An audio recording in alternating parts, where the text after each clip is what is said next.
What's up, everybody, and welcome to Real Time for the Real Everyday Movie Fan. I am Josh Williams. And I'm Ryan Murphy. And today we're giving you our real-time review of Coco. All right, so before we get started, just let us know right now, Josh, Coco, is it a Pixar classic? We will see. Okay. I must follow my heart. I am trying to save your life. Nice kitty. Miguel, something's mattered more than music. Sorry. We may have our differences, but nothing's more important than family. I'm proud we're family!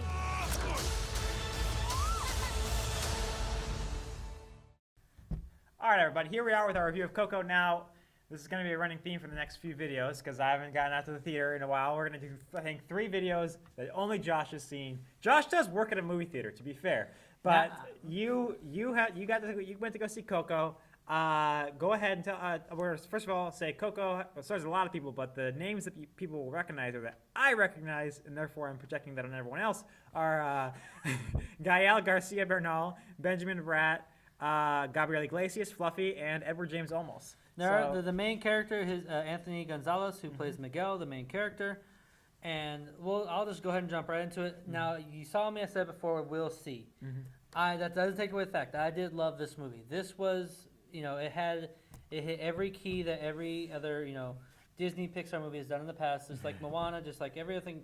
Because everyone knows that Disney has a formula, and the formula works. Let's talk about that because this is a Disney. Like Disney has the formula of centering in on a specific world culture to educate kids and taking a young person, underdog, and doing that. And this is especially the world culture part where they like culture jumping. That's Disney's thing, and that's Disney Studios, Walt Disney Animation Studios. This is Pixar. So they're with Brave and this. I feel like Pixar is merging into the Disney formula. Yeah, that doesn't take away that I did love this movie. It did you everything. loved it? Yeah, Okay. I did. No, I did.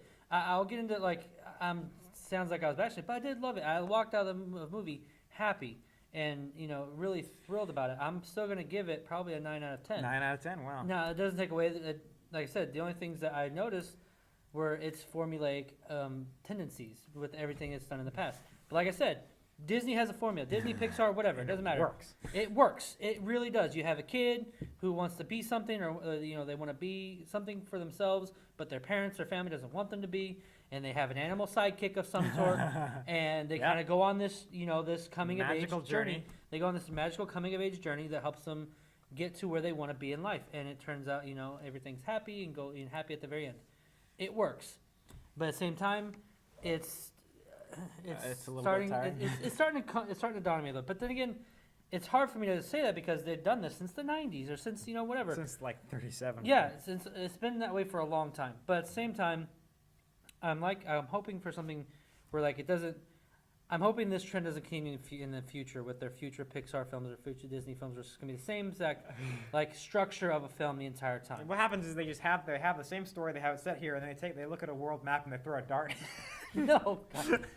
But let's get into some things I really loved about this movie. Anthony Gonzalez as Miguel. His voiceover was absolutely fantastic. It's like the girl who was in Moana last year. She did a great job, and he transfers this over into Coco. The journey you watch this kid go on, while it is formulaic, it's still beautiful to watch. His passion for wanting to be a mariachi is really fantastic. And just learning the culture of being educated on the culture of Hispanic culture, especially during Dia de los Muertos, during Day of the Dead and everything like that. That was all fantastic. And what I loved about this, what Disney and Pixar do, is they introduce you to these fantastical, well-designed worlds. Like when you see in the trailer when he goes off to this weirdly, the undead's world in a sense, where he crosses over into the world of the undead. And you've always been curious, at least for me, what that would possibly look like. And they did a fantastic job at just structuring a fantastical world where it's just vast and there's so many people and it's so much, people are still kind of living on. But they also give some good reasonings as to what happens to you when you're dead, what happens to you afterwards? Like, do you stay living dead forever, or do you ever die? Like, you know what I mean? If that makes any sense. And they do address that as well, and I thought that was actually very smart. And as far as creating the ideology of this world, and I love that so much. And even then, like, just the overall story, while it was again formulaic, they take you some twists and turns throughout the character's development. Like, one character you didn't realize was this character, and this character you thought was this character, and it kind of takes you through a really nice, well created journey for Miguel. Okay, great. Also, some people I didn't realize, we're going to scroll down a little bit. Cheech Marin, that was great. Oh, yeah. And also, of course, John Ratzenberger, who has to be in every Pixar movie. That's like a trademark. It's kind of like Stan Lee in the Marvel movies. Music by Michael Giacchino, the great. That was great. The score was great. I think that helped. That actually helped amplify the experience for me, because it wasn't just like regular scores. He added in some solo guitars and. That was all really great and fantastic. It actually added more to not just the film as a whole, but just the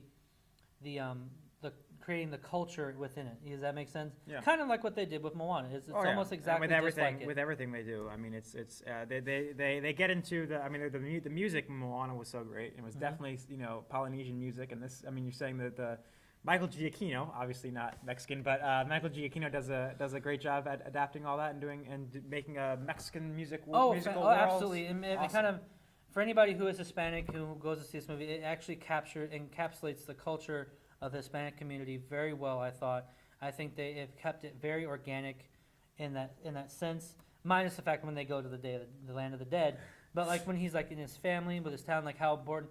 Like the idea of family is very important in Hispanic culture, and they really encapsulate that very perfectly, I thought, as well. And one thing I want to get last into, what I really liked, was Benjamin Bratt as Ernesto de la Cruz. He's supposed to be like he's like the greatest guitarist of all time. He's supposed to be this great person. He's Prince? No. Yeah, he's Prince. He's supposed to be like the greatest guitarist of all time and musician in the Hispanic culture, and I think he did a great job voicing this character. That was a lot of fun for me seeing. But overall, I can still highly recommend you see it.